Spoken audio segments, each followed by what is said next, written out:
За сайн байна уу? Орой минь. За ээлжид лайва эхлэхэд бэлэн боллоо. Ер нь голдуу нэг 2 дахь 4 дахь өдөр заримдаа 2 дахь 5 дахь өдөр лайв хийгээд байгаа.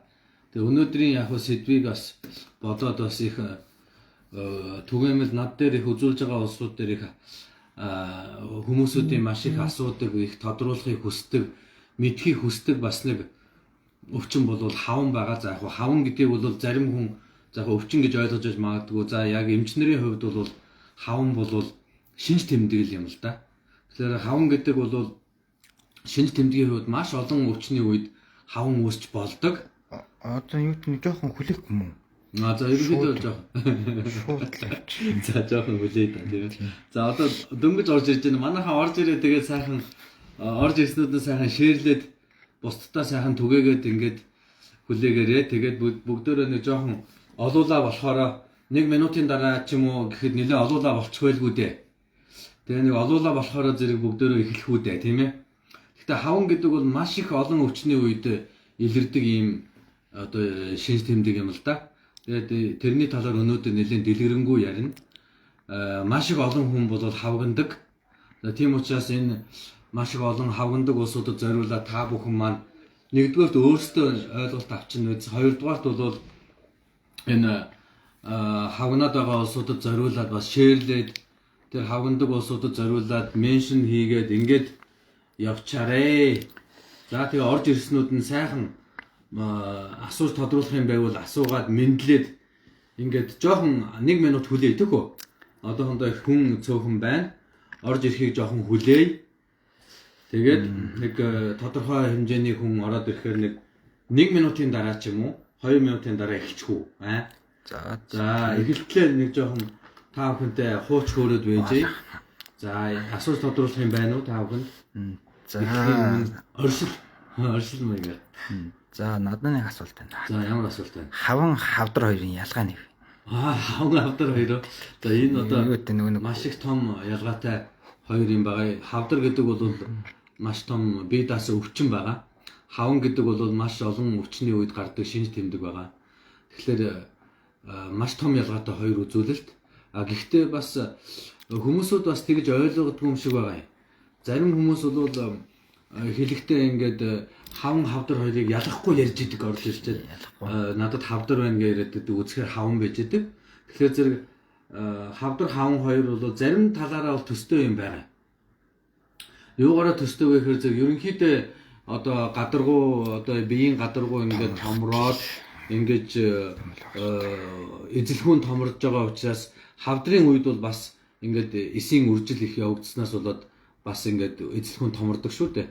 За ороод ирсэн улсууд маань сайхан бусдаа шеэрлж байгаарэ. Одоо эхлэх гээд жоохон оршил ярьж шүү. Үндсэн сэдв рүүгээ ороогүй байна.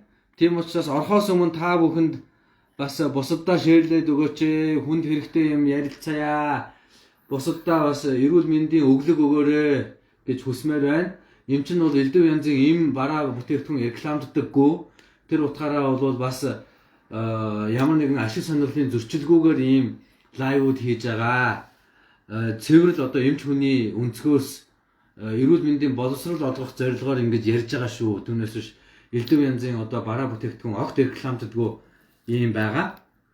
За тэгээд тэр зарим улсууд бол хаван хавдар хоёроо ялахгүй ингээд ярьж идэг. Надад хаван хавдар байна гэдэг үзэхэд зэрэг хаван байж идэг. Хаван байгаа гэхээр зэрэг нөгөөт нь хавдар байж идэг ч юм уу. За энэ хоёрыг бол маш сайн ялах хэрэгтэй. Хавдар гэдэг бол дотроо хортой хоргоо гэдэг ингээд хуваагддаг. Хавдар гэдэг бол эсийн одоо үржлийн эсийн тоо нэмэгдсэнтэй холбоотойгоор ингэж бондоож гарч ирдэг зүйлийг хавдар гэж нэрлэдэг. Гэтэл хаван гэдэг бол эс хоорондын завсар шингэн хоригдлогдсанаас болоод хөөж гарч ирсэн юмыг хаван гэж нэрлэдэг байна. Маш том ялгаатай юм хоёр зүйл байгаа шүү дээ. Тэгээ өнөөдөр бол бид нар хавангийн тухай ярих гэдэг байна. Ярьж эхлэегүй байна. Гэхдээ одоо ингээд та бүхнийг одоо нэг 80-аад хүн байх шиг байна. 100 хүрэхээр л одоо эхэлчихийл гэж бодож байна л да. Тийм учраас та бүхэн маань бусдыгаа уриалаад оруулаад ирээрээ тэгээд тун удахгүй одоо нэг минутын дараа 100 хүрчих юм шиг байна. Тэгэхээр энэ зэрэг ярий гэж бодож байна. Тийм биз дээ. Олуулаа сонссон дээр үстэй нэгэнт ярих гэж байгаа юм чинь тийм ээ.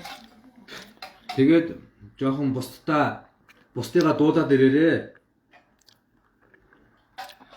За өнөөдөр бол ажил ер нь жоохон дуусах одоо цэгцэг тал руугаа орж ийн.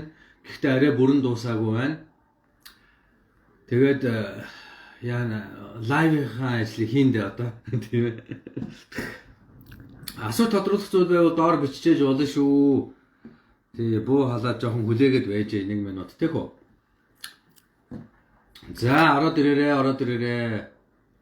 Нөгөө зах явлаа гэдэг шиг. Динжийн гавлаа гэдэг шиг. Эхэллээ шүү. Ороод ирээрээ. Тэр үчин зүгээр микронот чин зүгээр л та нэрээ хүмүүсээ дуудаад л зүгээр. Цайцоо яа. Тий. Муис явлаа гэл. Цайцах явлаа гэл. Янз микронот чин зүгээр л та нэрээ. Их явдаг байсан шүү дээ. Микро бүр хайртахаа гэж сүүл үед. Микрог чи явуулах юм аа. Хорцсон мэт. Бүр адресаар харьцсан байна тийм баг. За ингээ ерөнхийдөө тоо бүрдчлээ. Олуулаа болсон учраас эхлэе гэж бодож байна. За хаван гэдэг бол одоо маш цөөхөн шалтгаанд хүний шалтгаанаар ер нь бол хүний бие дотор бол үүсч идэг. За энэ хавангийн үндсэн шалтгаан бол маш цөөхөн хэдэн шалтгаан байдаг. За хамгийн түгээмэл шалтгаан бол одоо юу байдаг? Одоо зүрх судасны өвчин байдаг, хавгандаг. За бөөрийн өвчин бас байдаг. Элэгний өвчнөөс болж бас хавганж бас болдог. За эрдэс бодисын одоо янз бүрийн одоо өөрчлөлтөөс болж бас хавганж болдог. Зарим гормоны өөрчлөлтөөс болж бас хавганж болдог. За зарим харшлын үед бас жоохон хаван үүсдэг тал юм бас байгаа. За тэгээ хоол хүнсний одоо буруу хэрэглээтэй холбоотой бас жоохон хаван бас байж болно. За зарим тохиолдолд судасны өөрчлөлтөөс болж бас хаван үүсч болно. За судасны өөрчлөлт дотор бол тунгалагын судасны өөрчлөлт, за венийн судасны бас тодорхой хэмжээний өөрчлөлтөөс болоод хаван бас үүсдэг байгаа. Тэгээ маш олон шалтгаан байдаг байх нь шүү дээ.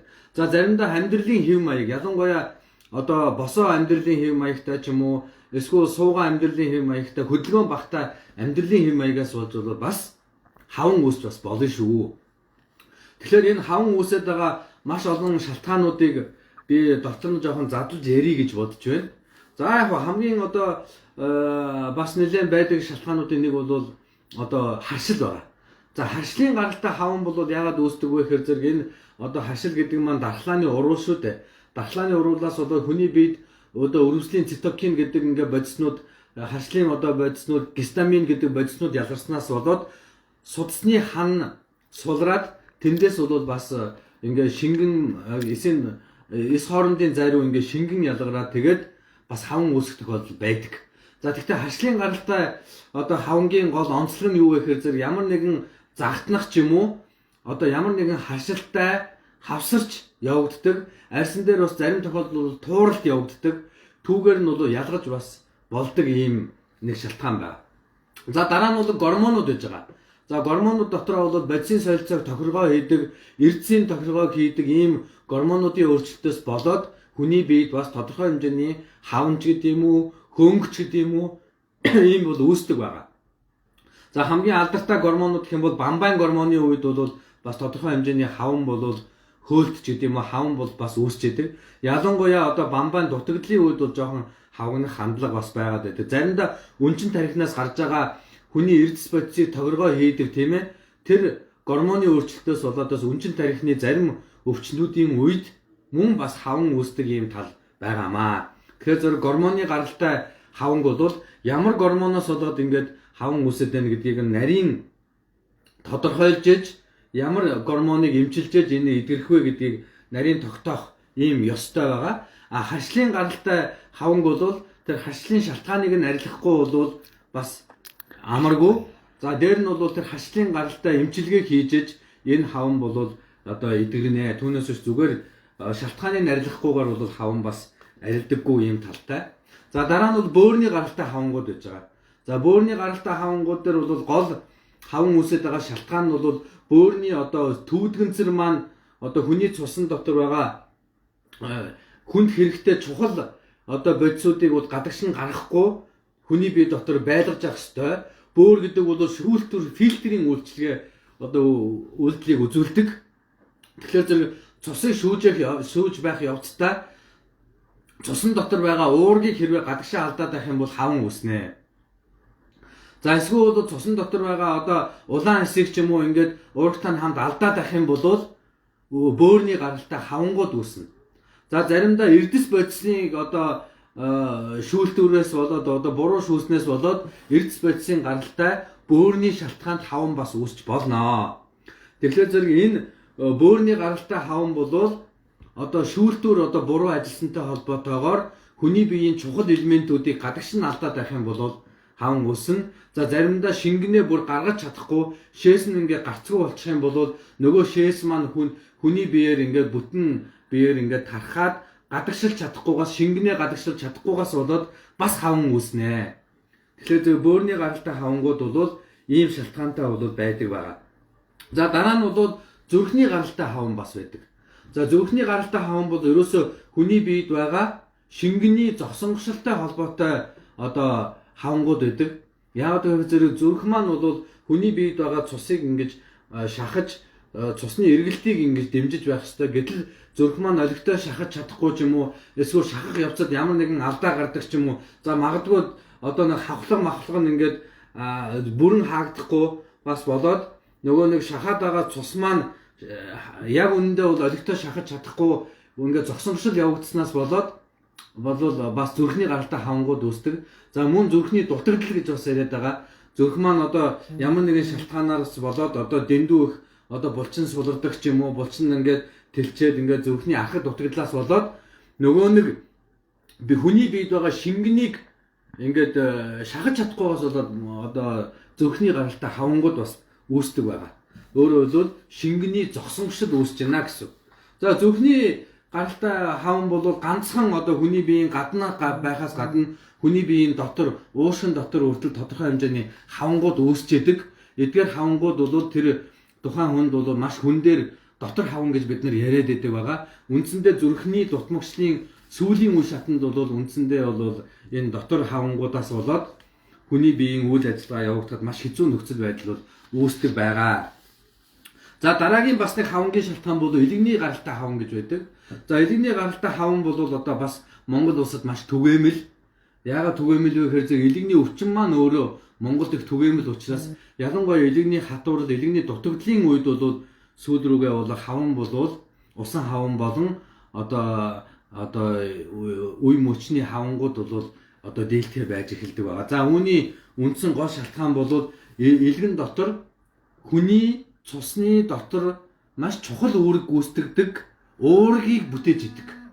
За энэ уурга бүтээж чадхаа болохоор зэрэг элэг маань өөрөө одоо цусны дотор байгаах уургийн дутагдалд ордог учраас уург бол судасны дотор байгаа шингэнийг судсан дотор барихад их чухал үүрэг гүйцэтгэдэг. За үүнийг бид нар бол осмосын даралт гэж нэрлэж байгаа. Осмосын даралт гэдэг маань одоо шингэнийг бол ингээд татах чадвартай. Тэгээ түүнээс ингээд үүсэж байгаа даралтыг хэлж байгаа. Осмосын даралт алдагдахаар зэрэг шингэн маань ингээд алдагдаад эсийн гадагшаа ингээд алдагдаад явчихдаг л да. Тэгэхээр зэрэг осмосын даралтанд нөлөө үзүүлсэнтэй холбоотойгоор элэгний гаралтай хавангууд үүсч эхэлдэг. Өөрөөр хэлбэл элэг одоо хүний цусыг бүрдүүлж байгаа гол уургийг бүтээж чадахгүй болсноос болоод шингэнээ одоо судасны ханаар алдаад тэр нь бол хаван усан хаван маягаар ингэж илэрдэг байгаа. За одоо энэ бол элэгний хатуурал, элэгний дутагдлын одоо маш том шинж тэмдэг байдаг юм аа. За бас өөр шалтгаан гэвэл одоо судасны гаралтай хаван гэж байгаа. Судасны гаралтай хаван гэдэг бол одоо хамгийн бас түгээмэл хавангуудын нэг байдаг. За судасны гаралтай хавангуудыг бол учир шалтгааныг тогтооход бол жоохон хэцүү байдаг. Яагаад гэвэл бөөрн нэрвэл, элгэн нэрвэл, зүрхэн нэрвэл, за эрдэс бодисууд нь нэрвэл тийм үү? За ингээд гормонууд нь нэрвэл байхад хаван үүсэт идэг. За үүнийг бол бид нар бол голдуу шалтгаан нь бол судасны гаралтай хавангууд бас нэлээд байдаг л да. За судасны гаралтай хавангууд яаж байгаа вэ зэрэг ерөөсөө нас ахаад ирэхлээр зэрэг хүний судасны хан жоохон сулардаг. За тэрнээсээ болоод судасныхаа ханаараа ингээд зарим шингэнээ ингээд нэвчүүлээд ингээд байдаг. За тэгэхээр зэрэг хамгийн түгээмэл хаван бол хөлний одоо шилб болон шилбнээс доошоогоо одоо юуны шагааны эргэн тойронд үүсдэг хавангууд байж байдаг. За энэ хаван бол голдуу нас ахих тусам жоохон одоо хөлний доод хэсгээр бол хаван жоохон нэмэгдэж ингэж ирдэг нь бол юу вэ гэхээр зэрэг нас ахихаар зэрэг нэгдүгээр хүний хөдөлгөөнд дутагдалд ордог. Хүн хөдөлгөөний дутагдалд ордог. Хөдөлгөөнд дутагдaltaй болохоор зэрэг шингэн маань ингээд зүгээр доошоогоо ингээд суугаад байдаг. А хөдөлгөн гэдэг бол тэр шингэний хүний бие дотор ингэж эргэлдүүлж байгаа ингээд усны урсгал үүсгэж байгаа гэсэн. А усны урсгал үүсэхгүй ингээд зогсчихоор зэрэг хөдөлгөөнгөө ч юм уу хөдөлгөөний дутагдалд орчхоор зэрэг нөгөө шингэн маань доошоогоо суугаад за судасныхаа ханаар жоохон ингээд нэвчээд ингээд яах нь хөдөлгөөний дутагдлаас шалтгаалсан судасны хан жоохон суларсантай холбоотойгоор шилэг болон одоо шагааны үеүүдээр ингээд жоохон хавангууд үүсч эхэлдэг байгаа. За энэ бол ялангуяа эмэгтэй хүмүүсүүдэд, ялангуяа ахмад насны улсуудад маш түгээмэл үүсдэг ийм хаван байгаа шүү.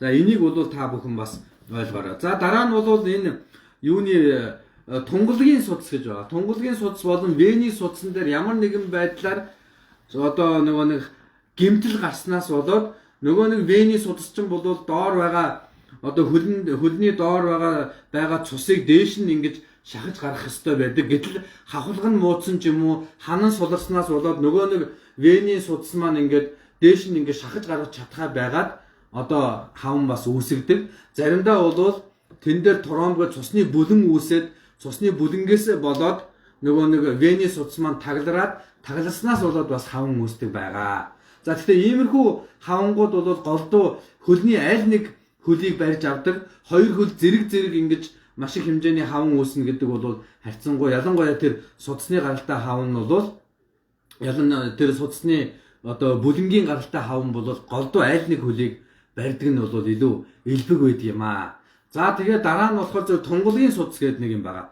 Тунгалгийн судас гэдэг бол хүний биед байгаа илүү гарсан үхсэн эсийг гадагшилж өтгөнөөр дамжуулж ингэж гадагшлуулж яадаг ийм хогийн одоо хураагуурч гэдэг юм уу муу усны хураагур шиг ийм тунгалгийн тогтолцоо гэж юм байж идэг. За энэ бол дархлааны тогтолцоотойгоо хамт явж байдаг, тунгалгийн булчиргаатайгаа хамт явж байдаг ийм бүхэл бүтэн хэрэггүй болсон өөх тоос хэрэггүй болсон зарим шингэн үхсэн эсүүдийг ингэж гадагшлуулдаг ийм тогтолцоо гэж байгаа. Энэ тогтолцоон дээр ямар нэгэн сувгийн гэмтэл гарах юм бол маш том хаван үүсдэг. За энэ хаван үүсгэхээр зэрэг голдуу хөлний судсан дээр илүү элбэг тохиолддог. Тэгээд тэр хөлний судас хөлний одоо маш том хаван үүсгэр зэрэг үнийг бол зааны хөл гэж нэрлэдэг. Заан шиг ийм одоо шилд мэдэн энтрүүлээ зааны хөл шиг ийм өргөн одоо хөл нь ингээ хавгнаад тэгээд тэрийг бол зааны хөлний шил тэмдэг гэж нэрлэж байгаа. За энэ бол тунгалгийн тогтолцооны судасны гаралтай хаван байж байгаа. За тэгэхээр зэрэг хавныг бол одоо ингээд маш олон шалтгаанаар нь дотор нь хуваадаг. За заримдаа бол хоол хүнстэй холбоотой хаван бас үүсдэг. Жишээлбэл бол хитрхи одоо давслаг одоо хоол унд идээд байх юм бол давсны хэрэглээ дэндүү өндөр байх юм бол бас хаван үүсдэг. Яг бол цусан дотор байгаа давсчин бол өөрлөгөө шингэнийг одоо ингэж бас татдаг ийм тал бас байж байдаг. За ингээд хоол хүнстэй холбоотой давсны хэрэглээтэй холбоотой хаван бас үүсч болдгийм аа. За тэгэхээр зэрэг давсны хэрэглэн дээр бас зөв анхаарах ёстой гэж байгаа. За өөр ямар одоо шалтгаан байж болох вэ? За өөр бас нэг хайртай шалтгаан бол харьцангуй ховор юм шиг байгаа. За хөдөлгөөний дутагдал бол нэлээд том шалтгаан байдаг шүү гэж хэлмээр. Тэгэхээр зэрэг ялангуяа босоо ажил хийдэг, зогсоо ажил хийдэг, эсвэл дандаа суусан ажил хийж яадаг хүмүүсүүдээр бол хөдөлгөөний дутагдaltaй холбоотой хавангууд бас гардаг тийм тал байгаа шүү. За одоо ингээд бусад одоо шалтгаан өөр асуудал тодруулах юм юу вэ? Эмчилгээг бол дандаа шалтгааныг нь олж эмчилдэг байгаа. Судасны гаралтай бол судасыг нэмчилнэ, зүрхний гаралтай бол зүрхийг нэмчилнэ, элэгний гаралтай бол элгийг нэмчилнэ, бөөрийн гаралтай бол бөөрийг нэмчилнэ, гормоны гаралтай бол гормоныг нэмчилнэ, тийм үү? Шалтгааныг нэмчлэхгүйгээр хаван бол тийм амархан бас арилдаг гэдэг биш ээ. За хавангийн эмчилгээнд хамгийн түгээмэл хэрэгэлдэг бол шээс хөөх эмчилгээ байж байгаа. Шээс хөөх юм бол хүний бие дотор шингэн ерөнхийдөө багасдаг. Тийм учраас тэр одоо эсийн хооронд байгаа шингэнүүд бол багасаад хаван багасдаг юм тал байдаг юм аа. За тодорхой асуух юм байна уу? Шилб шагаа хавандаг, заримдаа нүүр бүх бие хавандаг юу нах вэ гэх юм. За тэгэхээр энэ бол зөвхөн гормоны гаралтай байж болно. За заримдаа насжилтын бас хаван байж болдог. Нас захиад ирэхээр зөв хүний судас байгалаасаа жоохон суларч эхэлдэг. Тэгээ судас сулрахаар зэрэг судас хоорондын зайгаар жоохон шингэний алдахтай хялбар болдог. Тийм учраас нас ахихаар зэрэг ерөнхийдөө баг зэрэг хавгнах маягтай бол бас болдог тал байгаа. Бас нас ахихаар зүрхний үйл ажиллагаа суларч эхэлдэг. Тийм учраас бас хаван үүсдэг тал байдаг шүү. За өөр Хөлийн шагаа шилд хавнаад байна яах вэ? за зарим хаванг бол огт эмчилгээ хийхгүй гэж бас болдог. Өөрөөр хэлбэл баг зэргийн хаван тэр нь өвчин гэж одоо үзэхэд бас одоо их том ноцтой өвчин гэж үзэхгүй тийм хавангууд бас байдаг. Жишээлх юм бол ажил нь зогсоо ажил хийдэг, суугаа ажил хийдэг хүн дээр бол хүссэн хүсээгүй хөлнийх нь доод шилбэр ч юм уу шагаагаар жоохон хавгандаг. Тэрийг бол өвчин гэж үзэхгүй жоохон хөдөлгөөнөө нэмэгдүүлэхэд бол хаван арилдаг тал бас байдаг байгаа. За бүр болохгүй бол эмчит хандаад одоо эмчилгээ хийлгэж болно. Тэрийг бол эмчилж бол бас болно. Тэр зэрэг үзүүлж харуулад эмчлүүлж болно. За. За хөлийн шагаа хавнаад ах юм аа. Бөөрийн шинжилгээ өгөхөр зүгээр байна л. За тэгэхээр зэрэг саяны хэлсэн шалтгаанууд дотор л байж байгаа. Тэрийг л хайж олох хэрэгтэй. Болохгүй бол ирээд надаас ингээ сайн асуугаараа би амьдралын хэв маягийн чинь зарим асуултуудыг асуун тэгээд хариултыг чинь сонсож байгаад оншилж бас болно. Ер нь оншилгоог бол зөвхөн шинжилгээгээр хийдэг юм биш. Зарим оншилгоог бол зүгээр хараад оншилн, зарим оншилгоог бол асуугаад за таны амьдралын хэв маяг яаж ийж хизэнээс ихэж хавгансан гэдэг юмыг асууж тодруулж агаад дээр үеийн эмчнэр ч бол зүгээр л асууж агаад оншилдог байлаа шүү дээ. Орчин үед л бүх юмыг л заавал шинжилгээгээр үзээд байдаг болохоос ш. За эрдэсийн шинжилгээ гэдэг чухал шинжилгээ байгаа. Наатар ч гэдэм үү, кальц гэдэм үү, эрдэсийн өөрчлөлтөөс болоод хаван бас үүсдэг байгаа. Тийм учраас эрдэсийн нарийн шинжилгээгээр бол хавангийн шалтгаан бас тодруулж болно. За өөр ямар асуулт? За эмнэлгийн хаяг хаана вэ гинэ? За би ч одоо нөгөө байнгын хаяг гэдэг шиг Happy Veritas эмнэлэг дээр л өдөр болгон шахуу байж байгаа. 3 дугаар эмнэлгийн үүдэнд бол Happy Veritas эмнэлэг байж байгаа. 3 дугаар эмнэлэг шаасны нэмжид 3 дугаар эмнэлгийн төв хаалгаас нэг жоохон явангууд бол Happy Veritas эмнэлэг байж байгаа. Болохгүй л ойртож очиж байгаа хүнээс асуухад бол энэ хавийн хүмүүс бол андахгүй сайн мэдж байгаа. За амарсанаа эмчтэр ингээд номер авъя гэхээр зэрэг өдөртөө номер аваад өдөртөө үзүүлж болж байгаа. Заримдаа бол номер ихтэй үед бол бас хүлээж магадгүй. За иймэрхүү нөхцөл байдалтай байна да. За юу ямар нэгэн витамины дутагдлал болж хавгандгүй гинэ. Ямар нэгэн витамины дутагдлаас болж хавгандаггүй гэж үү? Тийм. Ямар нэгэн витамин, D витамин, C витамин, А витамин, К витамин гэх. Витамины дутагдлаас болж хавгандаггүй гэж үү? Зарим витамины дутагдлаас болж хавганд болно. Ялангуяа С витамины дутагдлын үед бол жоохон хавгандаг. Одоо дээр үед нөгөө чиг бам гэдэг өвчин байсан шүү дээ.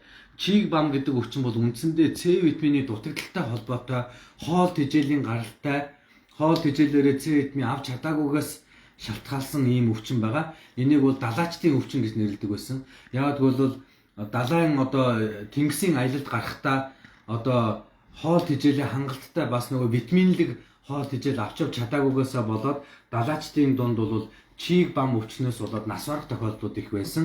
Тэгээ чиг бам өвчний үед бол одоо хавгандаг бас ийм шинж тэмдэг илэрдэг байсан. Одоо орчин үед бол С витамин одоо дутагдал их ховор болсон учраас С витамины дутагдал бол их ховорцсон. За энэ маш чухал лайвыг ярьлаа шүү дээ. Та бүхэн бусдаа маш сайн одоо шеэрлээд түгээгээд өгөөрэй. Би асуултанд нь бас ганц хоёр асуулт бас авъя. Тэгээ хариулт өгье. За заавал асуугаад өгч хэлгээд хичээд нэ. За Хавдрын хяналтанд яаж орох вэ? Юу Япон эмчнэр танай эмнэлэг дээр ирсэн юм уу? Энэ талаар сайн тайлбарлаад өгөөч. Хавдрын хяналтыг бол биш үү тийм ээ? Япон эмчнэртэй хавсарж одоо ингэж хавдрын хяналт хийж байгаа. Тэр Япон эмчнэр бол систем дээрээс ингэж хараад одоо хяналтыг хийн.